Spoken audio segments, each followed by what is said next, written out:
Hey folks, Lee here, and this is just a really quick video to show you how to hook up your favourite stomp box or compact pedal to a multi-effects. I was at a guitar show recently and I was asked whether it's better to have loads of compact pedals on a pedal board or a multi-effects, to which I replied, why not have both? Why not have the best of both worlds? Why not have a few compact pedals that you really love and also have a multi-effects? And the person I spoke to looked a bit kind of like, oh yeah, why didn't I think of that before? Why not do it? But how do you incorporate the two together? You know, once you've got a multi-effects, a lot of people feel like they can't or shouldn't buy compact pedals because they don't want to necessarily have them before the multi-effects or after it. They want them somewhere within the box if they could get it. And there is a way to do that using the send and return function. So I'm going to show you how to do it. It's really simple. So check this out. On the rear of the GT100 we have a send output, and that takes a 1/4 inch jack, so I'll place one in there. I'm going to send that to the input, the main input on the Terra Echo, so the mono input there.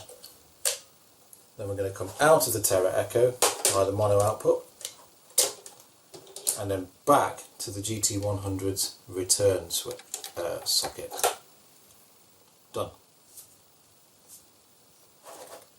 So once you've got your favourite effect or stomp box hooked up to your multi-effects via the send and return, I'm going to show you how to use the GT100 to actually put it in a particular place in your effects chain. And the thing I really like about the GT100 is that the interface, the two screens, look like an amplifier.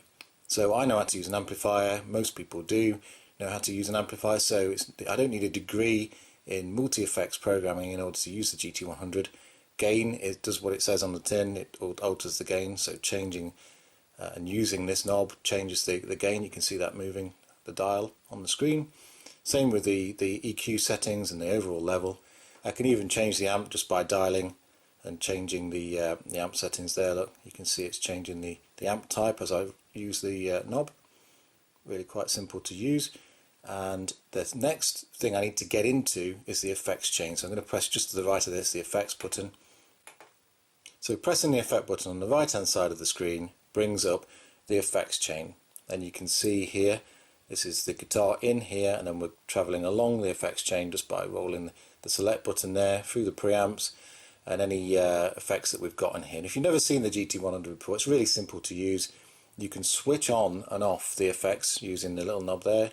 There we go, and it turns it into a stomp box, and whichever one you've selected on this screen appears on the right hand side. So there's your stomp box if you like, and then you can move that around just using the move knob, and we can move that to any point we like in our chain, so that you don't need to do anything too crazy in terms of getting into submenus and stuff. The moment you press effect, you're into this chain. So we need to go and look in our effects chain for the send and return, because that's the way we've hooked up the Terra Echo to the GT100. Every patch has its own send and return on the effects chain, so we'll go and find this one. There it is. You can switch it on and off just as I was saying before by scrolling that knob there, the on and off button.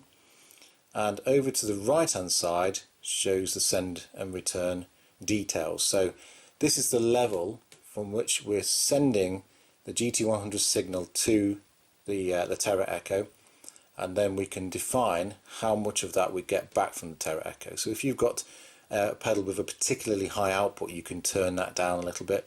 If your pedal needs quite a high level input, then you can always bang the send level up and then bring the return level down to balance it out. And that's pretty much how you set it up. Okay, so that's the next thing to consider then, is actually where do we want the Terra Echo to be in our effects chain. And I'm not going to bang on and show you what it sounds like in every single position, but moving it around is simply a matter of scrolling the knob that says move. It couldn't be any simpler really.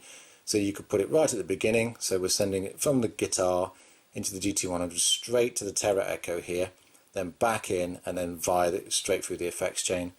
Or we could put it just after preamp A, or before preamp B, or right at the end of the chain, anywhere you like really.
Using the multi-effects is a really great way of being able to record guitar parts at home, onto your computer or maybe another type of recording device. And it's actually a really good way of capturing the sound of those pedals without having to mic up an amp and go through that whole pain process. And if you're one of the guys or girls out there that's solely about compact pedals, but you've never been able to kind of figure out a way of recording them at home, then using a multi-effects is a really good way of doing it, because you can have the multi-effects doing very little in the effects chain and just use the pedals to give you your tone. Conversely, if you're one of the many people out there with a multi-effects unit that has a send and return function, then you can now, and if you didn't know about it already, you can now incorporate maybe some compact pedals into your setup and give you new tonal possibilities. So I really do hope it's been of use to you, and take care.